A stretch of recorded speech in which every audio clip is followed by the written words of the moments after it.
And welcome back to the Constitutionals Podcast. I'm your host, Chad White. If you didn't know, this is the only podcast on the internet where I sit down behind a mic and talk about things that you didn't care about. Boy, that GoPro, if you're watching the video, the GoPro looks way off base. Also, if you're watching the video, you'll notice I'm back in the studio. I am in the studio, which is my apartment. I'm back finally after weeks and weeks of recording in my car or in derelict office spaces. I finally have been able to return to my home and record here, which means that I'm the only person here right now. I mentioned that I don't like doing my thing in front of people or when people are around. I can do it in front of people. I don't care about that. But when people are around, it bothers me. I just don't want people to hear me. And it's very loud here sometimes. But it was brought to my attention that I put these on the internet for everybody to see and hear. For everybody. Yeah, for the three people to see and hear. And now that just kind of makes me think, well, yeah, maybe I should just suck it up and do it. But here we are. We're doing it. We're back in the studio. It feels great. It took me longer than ever to set everything up. I'm actually even doing this a day ahead of when this episode posts. I want to say episode. The show posts when this episode posts. Here we are. We're doing it again. Forgetting how to talk. Let's jump right into it. You know, I'm really happy One Day at a Time is back. I've been watching a lot of episodes. By a lot, I mean one episode a day. It's a great show. I missed it. I missed it dearly. What else did I watch? Been really trying to get into Persona 5, the video game. Really trying to dig deep in that. Since it's 3 years old and I bought it, I think last year, and I'm only 11 hours in. Still in the first dungeon. Let's talk about that. Let's talk about that anime-based video game. It's very hard to get past. I don't want to do that. Let's talk about the Lego Movie. First story I got here, why the Lego Movie 2 stumbled at the box office. This is from Rebecca Rubin over at Variety. Lego Movie 2 came out this past weekend. I wouldn't have known that were it not for the 3 trailers or the 1 trailer I saw 3 weeks ahead of time, which is insane. I love the Lego Movie series. I like Lego Batman. I like Lego Ninjago. I like Lego Movie. I don't know why I said it in that order. But it's. I love the Lego films. Chris Miller and Phil Lord. I know a guy named Phil Miller, and so every time I say their name, I always want to say Phil Miller. I haven't talked to him in years, but it's you know I love the way they make their movies. It's very funny. I haven't seen Lego Movie 2 because I don't see movies the weekend they come out because of children and people. Just want to avoid all of that together. And I just read the ending of Lego Movie 2 for some reason. So there's that. But it sucks to have this movie that's been in the making for the past 3 years to not do well. Let's see. Heading into the weekend, Warner Brothers expected everything would be awesome. Instead, executives at the Burbank lot are feeling a pain, not unlike the sharp sting you suffer from stepping on a tiny plastic toy. Which I heard there's a joke about stepping on a Lego in the movie.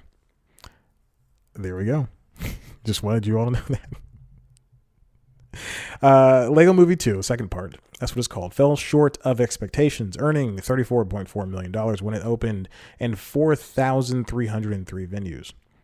It was enough to top domestic box office charts, but it had arrived $15 million behind even modest estimates. Modest estimates. At this point, the Lego Movie, I believe, let's see how much money the first Lego Movie made so far, and we're still in the middle of the week. This movie has not been out for even a week. It's been 5 days. Lego Movie 2 has made $54.7 million and it has a budget of $99 million in 2019. Lego Movie, the original, which actually came out in 2014, so it's 5 years old, made $469.1 million with a budget of $60 to $65 million. So they got it. So they had a budget increase, of course, with a sequel, which always happens. I wonder what kind of Lego spinoffs there will be. There's a Simpsons episode called Brick Like Me, and in season 20, I'm going to go ahead and say 4. 5 years ago, they're in season 30 right now, I believe. Please, Chad, let me be right. Brick like me. Okay, let's see. I wanted to, if I'm right, this is going to be very sad for everybody. 25. Ugh, that was a year off. Anyways, I'm disappointed in myself. Lego Movie 2, of course, got the sequel bump for the money.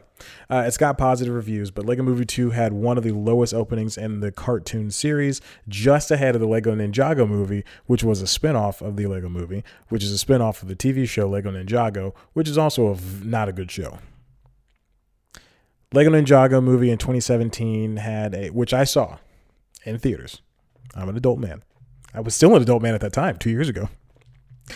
It earned $20.4 million. It would have been rare to pull off the kind of $69 million debut that the Lego Movie original had in 2014, but it's never a good sign for a franchise to see this kind of drop-off. Sequels are supposed to be better, of course. Here's a very important part. Insiders at Warner Brothers are attributing the decline in ticket sales mainly to diminished enthusiasm for the series in terms of older audiences. So they're saying adults that like the first one are growing up too fast to like the second one again.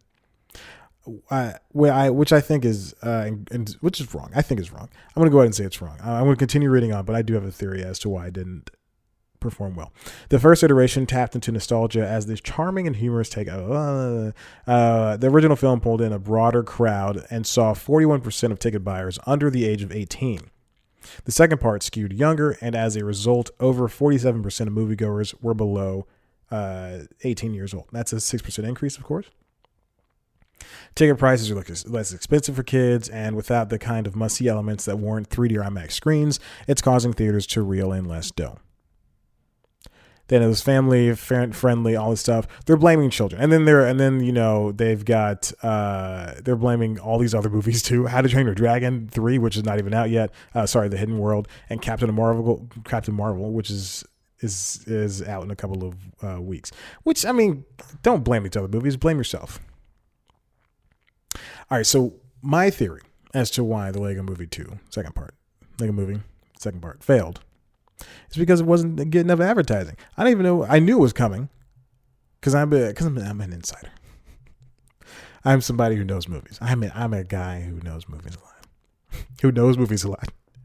But it just doesn't make sense to have this movie come out and not have the proper advertising. I mean, what the movies? The only movie that I can remember it having a trailer maybe for the Lego Movie second part is I haven't seen a trailer in a long time. Is Spider-Man Into the Spider-Verse, which was produced by Lord Miller. But before that, I don't know if maybe it came with Wreck-It Ralph 2. Just have advertisements everywhere leading up to it, like that. Like if I'm watching a Cartoon Network show, then it should be advertised on Cartoon Network, Nickelodeon, Disney Channel. It should be advertised on every child-based network. Like I should be sick. Like when Everything is Awesome was the tagline for the movie, and I think it was a song as well. I don't think I know because I have the Lego Movie record is sitting up there in my closet. I'm pointing to it. It looks like I'm just pointing to the heavens. I'm really off center in this camera, but I think there's another toe tapping pop song in this one. Haven't heard a lick of it. Everything is Awesome. I heard it in the trailer. I heard it in advertisements. I heard it everywhere. I haven't heard a lick of this. Industry analysts, this is from the article, point to the 1-2 punch of the Lego Batman movie and the Lego Ninjago movie, both of which were released in 2017 as cause for concern. Lego Batman movie, the first of the spinoffs, became a hit and ended its box office run with $312 million worldwide. Then Ninjago came a few months later, didn't fare as well, and Warner Brothers learned the hard way that there can indeed be too much of a good thing. It tapped out at $123 million worldwide and left many questioning why the studio decided to debut both in the same year. That does not matter. You can have two of the same movies premiere in the same year. Look at the Star Wars films. I think it was Solo and the one before that. There were two, right? No, they did one every year. Okay, look at a Marvel movie. Look at a superhero movie. There's three that are, I think there are four coming out this year. 2 X-Men movies, right? Yeah, Dark Phoenix and the New Mutants. And then Captain Marvel, Avengers Endgame, and another one, I assume. I don't know. So there's at least 4 of those movies coming out. For DC one year, we had Batman versus Superman and Wonder Woman. These movies, it doesn't matter if you have 2 movies come out in one year. It doesn't matter if they're from the same series or not. It just depends on the subject matter. Lego Batman did well because it's Batman and it's Lego, and he was a great character in the Lego movie. And so when you give him his own spinoff, you hope it's going to be a good movie, and it turned out it was. Lego Ninjago was a series no one knew unless you watch Cartoon Network. The Lego Ninjago series, which is a TV show which is still going on, no one knows what that is. No one knows if it's Ninjago or Ninjago or how do you pronounce it. Don't blame putting out 2 movies in one year. You blame the subject, which is Ninjago. Now that movie is not bad. It's in fact, I rewatched on HBO a couple of months ago. It's a funny movie. There's a lot of good jokes in there. It's just Ninjago. You can't. It was made accessible, but no one really gives a crap about Ninjago. And I mean, the last part of Lego Batman had all these villains from all these different movies. It had the Eye of Sauron. I think it had King Kong. It had the Wicked Witch of the West. All these, and the movie's 2 years old. So if this is a spoiler for you, then think about your life. Think about your life from a grown man who owns all of the Lego movies, except for Ninjago, because it's the worst one. And then she credits Hotel Transylvania 3 Summer Vacation, which isn't terrible. Check it out. It's on Netflix. Incredibles 2 and The Grinch all benefited from significant overseas followings that helped justify pricier budgets. That hasn't been the case, and with this particular franchise, which is true. Lego Ninjago has seen its domestic haul dwarf international grosses. No one knows what a Ninjago is. That's the issue. Okay. That's story 1. That's in the books. Hey, listen, we're going to take a little break so I can check on the cameras. When we come back, this camera might be centered over here.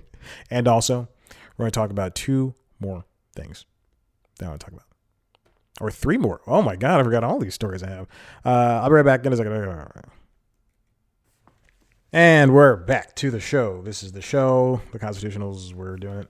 Let me check my timer's running. Yes, it is. Okay, let's do this. Let's move on in to the second half of this, whatever this is. Real quick, I just read this. This is the third thing. I just read this really before the show started. This is an article from Variety again. Daniel Daddario, Kicking and Screaming, FX is forced to confront future in the stream. Which no one calls it the stream, which is it's an excellent little column he wrote talking about, and I don't mean a little column as in I'm just, I'm belittling this guy, but I mean a little column as in it's talking about how FX and John Landgraf are really going to have to lean into the streaming nature of the world. You know what? I did not straighten out that camera. I just looked over at the monitor. It's not straight. Who cares? It doesn't matter. But he's talking about how John Landgraf needs to, and FX need to get more into the streaming space because they're not competing enough with this changing world. And he really just likens how Netflix has all these shows, for every 10 of FX's shows, which I think they only have like 15 shows on right now. For every 10 of their shows that they have, that there's 100 more Netflix shows that are brand new and they're all airing this week. You won't watch them all. You'll put them in your queue, but you won't watch them all. But FX does win more awards, which is their way of saying, hey, we did that. So he's saying that Netflix and FX have their different ways of doing it, but FX needs to be able to work within the streaming space as well. And he says Disney's acquisition of the 21st Century Fox, Landgraf acknowledged that the greater resources behind FX would lead to the network producing more content. So they're saying more shows, more streaming, blah, blah, blah. Okay, so there's that. Check it out. It's a good article. I'll link it in the show notes. If I talk like that. I'll link it in the show notes. Remember, let's go with another Variety article. No. Let's do this one. This is from Engadget. DVRs aren't the ad killer everyone thinks. This is from Steve Dent over at Engadget. So TiVo came out. All these other DVRs came out. And now hold on. For a point, we lived in a world where you could just fast forward, record things and fast forward the commercials, never see a commercial again. But apparently, ad skipping technology is kind of a bust, and it's not really what it seems. What it turns out is, and I didn't have to get the numbers, is that people who have DVRs and skip through commercials are still seeing the same amount of commercials as everyone else. Why did I click on something else? This is why touch screens should not be on laptops. I clicked on something and now it's loading up. Okay. Shonen Jump. Manga. All right, here we go. Time-shifting set-top boxes from the likes of TiVo are often referred to as ad-skipping technology, but apparently it's not quite the case. People that use the devices apparently watch the same number of ads that they did before getting the tech and watch the same amount of live TV, according to a new study. Overall, users do watch a bit more TV, but their viewing habits don't really change all that much. The study is from Carnegie Mellon University, which is great, Erasmus University, Rotterdam, and Katolika Lisbon School of Business used a randomized control trial of over 50,000 cable customers. In some of those households, customers were given access to premium TV channels, including popular movies and TV shows without commercial breaks. Within that group, some household could use time shift TV, letting the researchers observe how the tech changed their viewing habits. So I think what they mean is there's what is it? The dish has the hopper. And that's a quote from a commercial from 6 years ago now at this point. They have something called the Hopper, and you press a button and it would skip over the commercials and go right back to the show as soon as the show went to the commercial break. I think that's probably what they're talking about. But then also, we have TiVo I think the new versions of TiVo has the ad skip button. And then, of course you have the fast forward. And for a long time, I think for about 2 to 3 years, I had a TiVo OTA over the air, sitting in my closet. This is when I lived at home. I bought it on this website called Woot, which would sell refurbished electronic items. And I had this TiVo OTA because I thought, you know what? When I move out, I'm going to have this. I'm going to plug it into my Xbox. It's going to get TV from over the air, which it didn't because you had to get a separate antenna for that. And then I can record stuff and like that. And then streaming became a little bit better. And, PlayStation View became a thing, and Sling TV became a better company. And then Hulu with Live TV was just being introduced. And I had this this TiVo OTA, and which you had to subscribe to TiVo. You could either pay $200 for a lifetime, or I think it was like $10 to $20 a month to continue to use the DVR. Because I tried setting it up and it wouldn't work.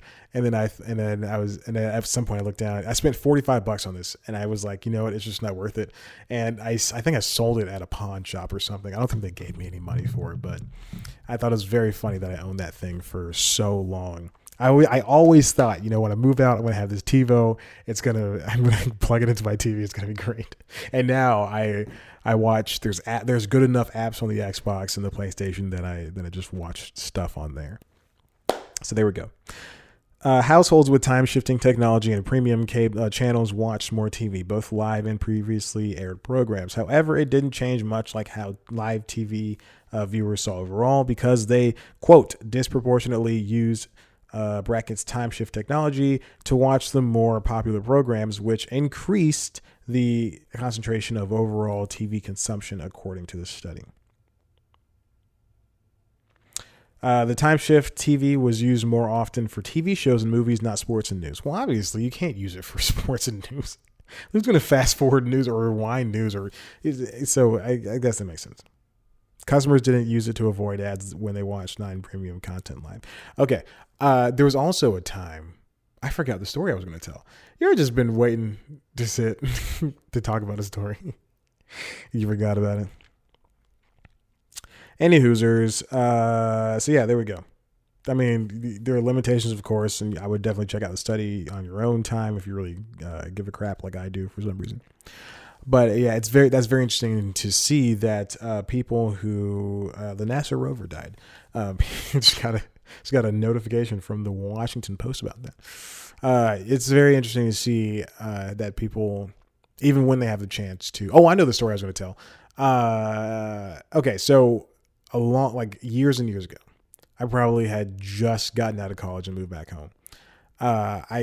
We still had a house phone, and one day I was home and someone called and I picked it up because I thought it was like a regular number, and then it was somebody from the Nielsen company, the Nielsen ratings, I think. Yeah, I think it was Nielsen ratings, and they offered to send us. The guy talking, he asked, he's like, hey, do you guys have cable and all this stuff, and asked and made me do a little survey, and I was more than happy to, because I want to add to the ratings. I've always wanted to be a Nielsen family. I don't know why, but I remember there was an episode of Alf where they were a Nielsen family. That's an old. Why did I just come up in my head?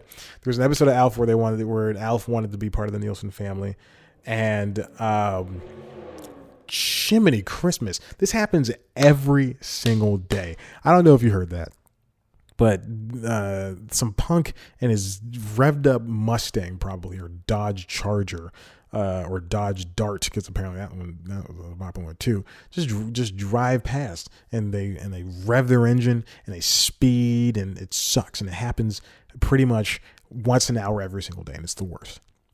Ugh, I hate it so much. It happens every day. I was exaggerating about the once an hour, but it happens every single day.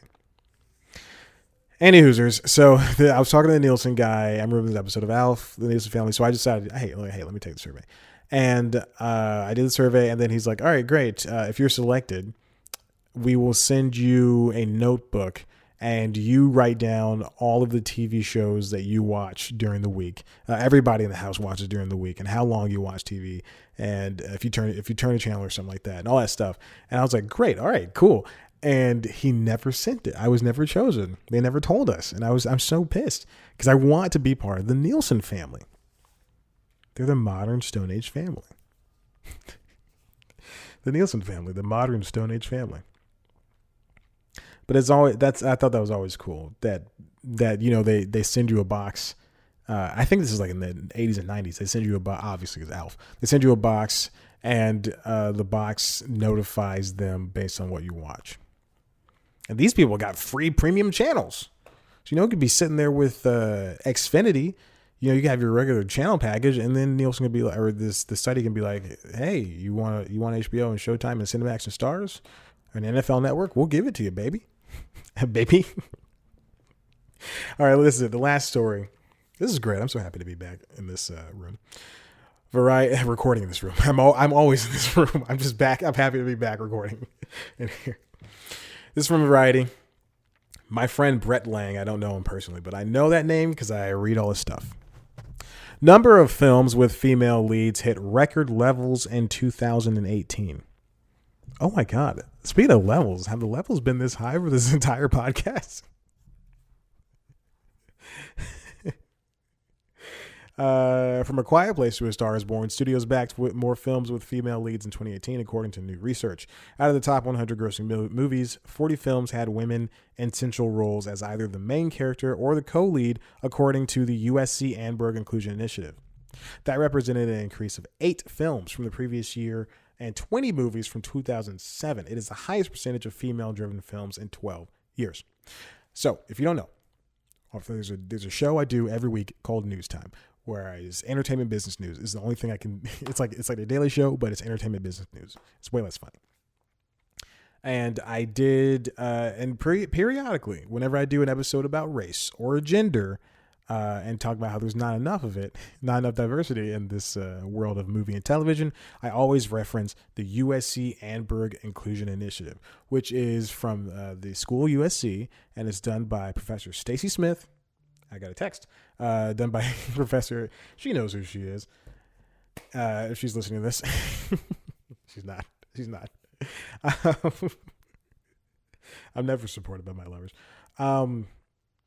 USC Professor Stacy Smith, who leads this initiative and just wants diversity in all of movies and film and television and podcasts and all that stuff. Not podcasts, but I just wanted to bring that up myself because I noticed there's still a lot of white men on podcasts. Any Hoosers, and I've been talking about this. I reference it all the time. Definitely check it out. Follow them. They do some great work. You'll see some numbers. You'll see that Hulu has, and I still think this is true, 0 people of color in the executive position. I think they have like 8. I don't know. Anyway, 0 people of color behind creating their shows and stuff like that. So we gotta step it up. Netflix has only a few people of color or gendered, stuff like that. So anyway, check it out. They do some really good work. They put out studies all the time, and it will piss you off if you're somebody like me, and I mean a black man. Actresses from underrepresented groups still don't get the same opportunities as white actors, but data suggests that things are improving. 28 of the top 100 movies of 2018 featured an underrepresented lead or co-lead, according to the report, such as If Beale Street Could Talk. They got black, they got women. Boom. That's a net gain of 7 films from 2017 and a 15 film gain from 2007. Last year, black or African American, no, just say black actresses have had 5 lead or co-lead roles. 3 mixed race actresses had lead or co-lead roles. 2 Hispanic or Latina actresses had lead or co-lead roles. And that's probably from All from Roma. That's not, and 1 Asian or Asian American actress had a lead role, and that's from Crazy Rich Asians. There were ethnic groups that were virtually ignored. No Native American women, no Native women, and women from the, do we just say Native women? That just sounds weird. Women from the Middle East had leading roles. Although Hollywood is widening its aperture to include more points of views and is promoting more movies with women and people of color, there's still room for improvement. The overall percentage of female leads in top-grossing films may have grown, but it pales in percentage to their share of the population and of the movie-going audience. Women comprise 51% of the population in the U.S. and Canada and 50% of ticket buyers. The same holds true with underrepresented groups, who account for 39.3% of the U.S. population. Moreover, Latinos and Asians account for a disproportionate amount of ticket sales. And so I can see the numbers here. In 2007, there were 20 female leads. 2010, that grew to 30. Then it dipped for a very long time, evened out in 15, 16, and 17. And now in 18, it was 40 women. Percentage of 1,200 films with female leads is 28%. This is out of the top grossing 1,200 films, because they always do top grossing stuff. So it goes from as high as Avengers to as low as an indie movie that did really well. They did perfectly. It's always interesting to see something like that. Now we're going to talk about age. 11 of the top 100 grossing movies, a group that includes Halloween and Ocean's 8, featured a female lead or co-lead 45 years of age or older. I think that was, Sandy Bullock in Ocean's 8. That's more than double the number from 2017, when only 5 of the top grossing films had a lead, female lead who was 45 or older. Change is always happening. Dr. Stacy Smith has a few words for this. 2018 offers hope that the industry members have taken action to create content that better reflects the world in which we live, and the box office seems to have rewarded them for it. This data shows us that it is possible for change to be achieved. Companies must not grow complacent, but continue the progress they have made in 2019 and the years to come. Let's see. We have a chart here. This is going to be the last thing before we go. We have a chart here from the major studios from 20th Century Fox, Universal Pictures, Disney, all the other ones, which is only 6 or 7. Diversity by distributor across 12 years. Total number of films distributed. This is what makes up the 1,200. So I was wrong about the top grossing movies of 2018. But this is diversity from distributors over 12 years. This is the total number of films distributed. So, they have numbers as low as Lionsgate did 106. Warner Brothers did 208 movies distributed last year. Disney did 118. So numbers fluctuate like that. Out of all of them, the lowest number of films with a female lead or co-lead come from Paramount Pictures, which only had 26. Universal Pictures is the highest one and had 59 movies. Of its 185 movies, had a movie with a female lead or co-lead. Films with an UR lead or co-lead. What is that? I don't know. I think that means people of color, person of color. Lowest one is 16, tied with the other set category and Paramount Pictures. Highest one is 39 from Sony Pictures. Films with a UR female lead or co-lead. So that means a person of color that is a woman. Highest one was Sony Pictures with 14. Lowest one, tied 3, is Warner Brothers Pictures out of the 208 movies they did. Warner Brothers Pictures and Paramount Pictures out of the 125. Paramount is just slacking. So that's what we got to do. We got to step up, wake up to reality. Let them know that we're here. And we're going to do something about it. It always sucks because people get so mad when you talk about race. And then by people, I mean white people. They get so mad when you talk about race because you want to be seen as somebody of an equal. This is why I have such an issue with these superhero movies, like these Avengers. These people, they sit there, and, they think, oh, this is great. Everybody's in this movie. No, I mean, there's still no queer superheroes both on television and in movies. We're finally going to get a queer superhero, and I'm not talking about whatever is going on with Supergirl. They have their own thing. Finally going to get a queer superhero, and Batgirl, and then let's see. I guess there's something going on. Anyway, and then for the Avengers movies, there's Don Cheadle and Anthony Mackie.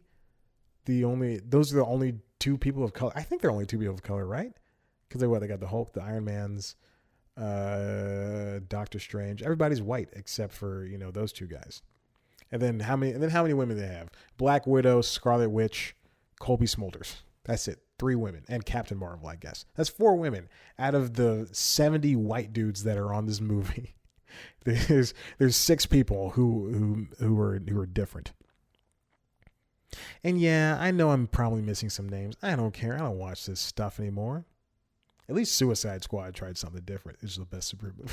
It's not. I like Suicide Squad. It's fine. I like all the superhero movies. They're fine. I'm not gonna hate, except for Doctor Strange, which is trash. So there we go. There needs to be, and it's not like. That's why I think Hamilton was, even though I kind of resent it now, I loved Hamilton when it came out. And then when white people grasped on, I started thinking maybe I shouldn't like this. Like, I love hip hop. This is the greatest thing. It's kind of that's like kind of the reason why I stopped liking Childish Gambino and all that stuff, because white people started latching on to that stuff, and I'm just like, ooh. You can like it, it's fine, but you like it too much. You like it too much. You like Atlanta? Great. You talk about Atlanta every time to me? Issue. But yeah, there we go. Hey, listen, if you like what you heard here, why don't you head on over to the website, cpluscomedy.com, where we've got some interviews and stuff. The camera just shut off. You can, we got interviews, old episodes of this show. Subscribe to this show and tell your friends. We got a video version of the show on youtube.com/cpluscomedy, where News Time also lives. News Time is the weekly show I do. This week's episode is about the Grammys. Since I wrote it and shot it Monday, it is very topical about something that happened with Drake, about him not being able to finish his speech. So there's that. So there you go. That's that. Follow us on Twitter @CPlusComedy. Follow me on Twitter @ChadBlackWhite. Follow us on Instagram. Please like us on Facebook And always in the show the way you want to do it. I ended this show just like I ended it news time. Okay, bye.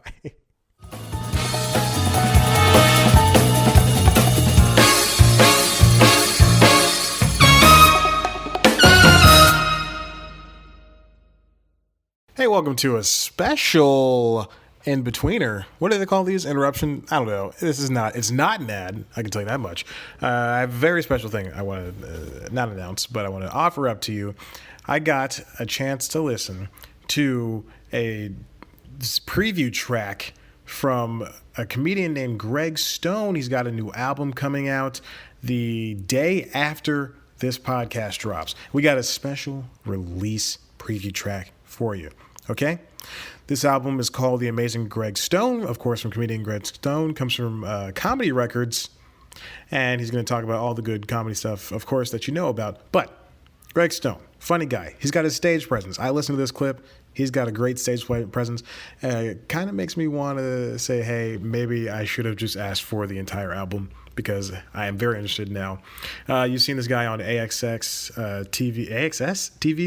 Gotham Comedy Live, True TV, Sirius XM Radio, The Bannington Show, Comedy Central's Bonfire, just so many different things. He was a writer for The Break with Michelle Wolf on Netflix, RIP to that show, and the 2018 White House Correspondents' Dinner. Wow, good for him. He's a funny guy. Good for him. He deserves everything good that happens to him. Hopefully this album does well. Again, this is not an ad. This is just something I got a chance to listen to, and I want you to listen to it as well. So after I finish this, you're going to hear a very special thing. Okay. Enjoy. Oh, it's a little blue. A lot blue. It's a lot blue because this show is clean, but who cares? Because outside of this, I am very blue myself. Okay, enjoy it. Thank you so much for listening. I love you. Bye. Bisexual. That's the dream.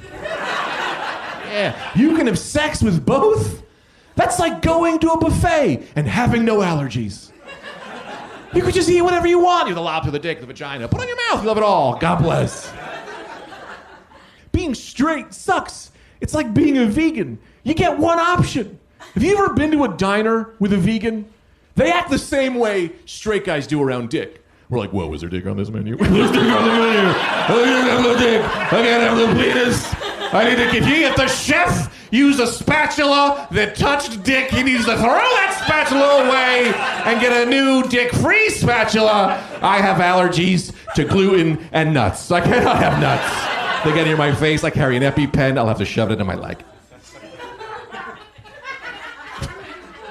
It's just stupid, man. Everyone always wants to put things on gay that aren't gay. Everyone's always like, what are you drinking, a Malibu Bay Breeze? Gay. What are you listening to Barbra Streisand? Gay. No, delicious drink, platinum award-winning artist. That is what that is. People forget the only thing that makes you gay is being attracted to the same sex. Attracted. If you're not attracted to the same sex, you can't be gay. Trust me, I'm trying. Nothing will take. Nothing I do will make me gay until I'm attracted to the opposite. Every guy in this room, you could line up at the end of the show. You could line up, I could give you all one complimentary hand job. One. You get one. You only get one. Don't get back online. I'll fucking know it's you. You could just line up, and I could be like, have a good night. Have a good night. Have a good night. There's a 2-drink minimum. Did you have the dog right? Have a good night. Still wouldn't be gay. Be awkward. Yeah, really awkward. But I wouldn't be gay. Doing this. Here, think of it this way, right? I've been eating wonton soup my whole life. Still not Chinese. Do you see what I'm saying there? You can do the thing, doesn't make you the thing. I don't know.